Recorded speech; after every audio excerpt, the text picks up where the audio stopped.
ele avisa a igreja, né? Com as suas palavras. Através do Espírito Santo, o apóstolo Paulo, ele avisa. E nós temos que tomar esse exemplo.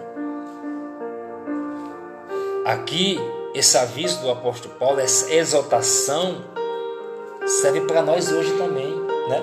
Serve para nós hoje também tomar muito cuidado com quem a gente fala, com quem a gente anda, os canta onde vai, né? Temos que estar sempre atento, vigiar 24 horas, temos que andar em vigilância, né? Porque a nossa luta não é contra a carne e não sangue, mas contra Satanás e seus demônios. Mas o de Satanás, ele envia, é ou não é? Ele envia pessoas para tirar a nossa paciência, para fazer a gente pecar contra Deus, né? Para a gente deixar de ter paz e alegria no Senhor, para ter o que? Desgosto na alma, é ou não é? Infelizmente, ele tem conseguido isso. Então o apóstolo Paulo, ele diz no versículo 3: porque nós é que somos a circuncisão, nós que adoramos a Deus no Espírito e nos gloriamos em Cristo Jesus e não confiamos o que? Na carne, tá vendo? Nem nós mesmos nós temos que confiar, não é verdade? Nem nós mesmos nós temos que confiar, né? Porque tem momento que a gente, né, do nada não quer falar com ninguém, não quer saber de nada, não tem ânimo, prazer nenhum. Então, aí ele fala, nós não podemos nem confiar nem na nossa carne, tá vendo? De tão falho que nós somos, né? O único que foi perfeito foi quem? Jesus Cristo, né? Na carne, porque ele não namorou, ele não casou, né? Ele não teve prazer nenhum. Ele sempre ali em jejum, em oração, em consagração com Deus, matando a carne. O único que não pecou foi Jesus Cristo. E nós peca, não tem jeito. Pode ser pastor, pode ser obreiro, pode ser obreira, pode ser quem for. Ele pode ter o que for, ele peca. Infelizmente peca. E Deus sabe disso. Mas Deus é misericordioso. É ou não é? Por quê? Porque a pessoa se arrepende. Quando a gente se arrepende do que a gente faz de errado, Deus perdoa. O homem não pode perdoar, né? Mas Deus perdoa. Porque Deus quer que todo mundo seja salvo. Esse é o propósito de Deus. O propósito que Deus enviou seu Filho para morrer na cruz do Calvário é esse, igreja. É que todos venham a ser salvos. Seja o afeminado, seja o não afeminado. Deus quer que todos sejam salvos. É o injusto, é o justo. Mas tem que ter o quê? Um arrependimento, não é verdade? Tem que ter um arrependimento. Do injusto para que ele venha a ser o quê? Ser justo, né? Do afeminado para que ele venha a ser o quê? Ser um homem. Porque Deus não fez o homem e a mulher para o homem se tornar homem, mulher, e a mulher para se tornar homem. Deus não fez isso. Está escrito na palavra dele. Está escrito, Deus não fez isso.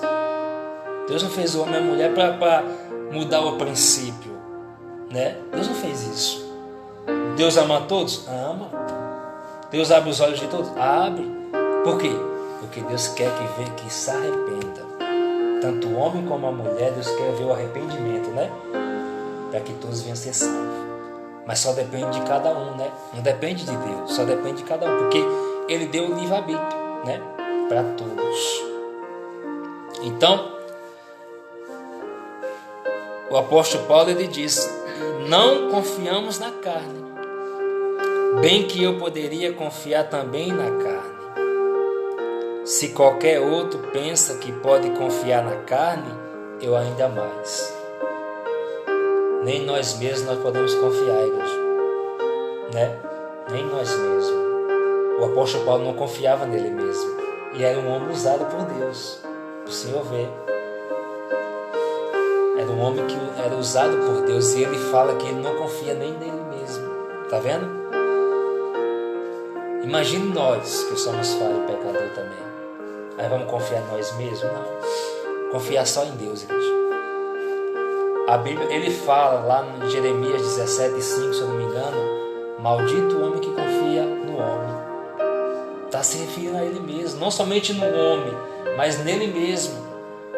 Então, nós não podemos confiar nem em nós mesmos, temos que confiar somente em quem? Somente em Deus, né? Somente no Senhor mesmo. Porque é só o Senhor mesmo que pode mudar o nosso pensamento, né? É só o Senhor mesmo que pode nos dar a alegria, a felicidade, a paz. É só Deus mesmo. É somente Deus que pode nos dar inteligência, sabedoria, é ou não é? Nos dá o dom, nos dá o talento. É só Deus mesmo que pode fazer isso. E é nele que eu e você temos que confiar, né? Confiar não nesse nem naquele, confiar somente em Deus. Confiar no Senhor e esperar o seu agir, porque Ele age.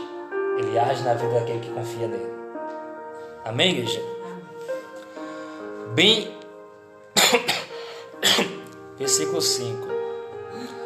Circuncidado ao 8º dia, da linhagem de Israel, da tribo de Benjamim, hebreu de hebreus, quanto à lei, fariseu, quanto ao zelo, perseguidor da igreja, quanto à justiça que há na lei, irrepreensível.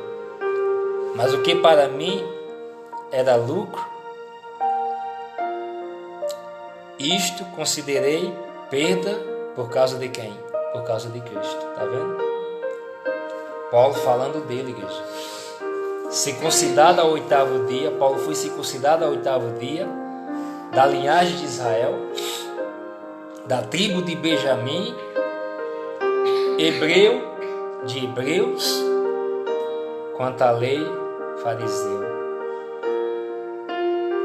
E ele, no versículo 6, ele disse, quanto ao zelo, perseguidor de igreja, Paulo era perseguidor da igreja, quanto à justiça que há na lei, irrepreensível. Então, o apóstolo Paulo,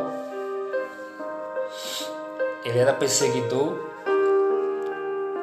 Foi preciso o Senhor Jesus se apresentar a ele, para ele deixar de ser perseguidor, e se tornou perseguido por causa do amor de Cristo, né? Por causa do amor do Senhor. Ele diz aqui, né? Mas o que para mim era lucro, que Paulo era, né? Recebia bem, né? Para perseguir as igrejas. Recebia bem. Mas para isso aí ele não era feliz. Não se tornava ele alegre. E quando ele recebeu a alegria de Deus, ele fala aqui, ó. Quando ele recebeu a alegria do Senhor Jesus e se converteu a Ele e passou a servir ao Senhor, ele fala que o que ele tinha, o que ele fazia, para ele não servia mais de nada, tá vendo? Não servia mais de nada do que ele tinha, porque ele ganhou muito mais entregando a sua vida para Deus. E é assim hoje em dia, né? A gente ganha muito mais confiando em Deus, né? Do que em si mesmo. Não é verdade? A gente ganha muito mais, igreja, vigiando, orando, perseverando, cultuando a Deus, se alegrando na presença do Senhor, fazendo a vontade de Deus. A gente ganha muito mais, né, do que no mundo aí, ó. No mundo é só perdição. É só perdição. Mas com Deus não. Com Deus você só tem a ganhar. Com Ele só temos a ganhar, igreja.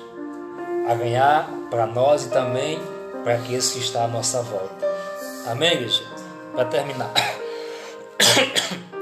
no versículo 8, se deveras considero tudo como perda por causa da sublimidade do conhecimento de Cristo Jesus, meu Senhor, por amor do qual pedi todas as coisas, e as considero como refúgio para ganhar a Cristo. E ser achado nele, não tendo justiça própria, que procede de lei, senão a que é mediante a fé em Cristo, a justiça que procede de Deus, baseada na fé. Que palavra, né? Tá vendo? Ele descrevendo o que ele sente, né? O que ele sente, o que ele ganhou, né? Quando ele se converteu ao Senhor, quando ele entregou a sua vida para Deus. E ele nem se lembra do que ele tinha mais. Ele nem se lembra do passado, né? É assim que a palavra de Deus ensina. Tudo se passou, tudo se faz novo. A partir do momento que nós entregamos a nossa vida para Deus, tudo se faz novo na nossa vida, né? A partir do momento que a gente entregou a vida e a gente começa a plantar coisas boas, a gente só tem a ganhar coisas boas com Deus. O que nós plantava coisas má, fica para trás. É a partir do momento que a gente planta coisa boa na presença de Deus, a gente só tem que colher coisas boas na presença de Deus. Coisas maravilhosas, né? Que o mundo não dá, que o mundo não oferece, que o dinheiro não compra. Só Deus mesmo por nós. Só Deus mesmo para realizar o nosso sonho, o nosso desejo, através de quê? Através da nossa fé nele, através do seu amor que nós temos por ele. É que nós vemos a glória de Deus agir, não é? Amém, igreja? Para terminar, para o conhecer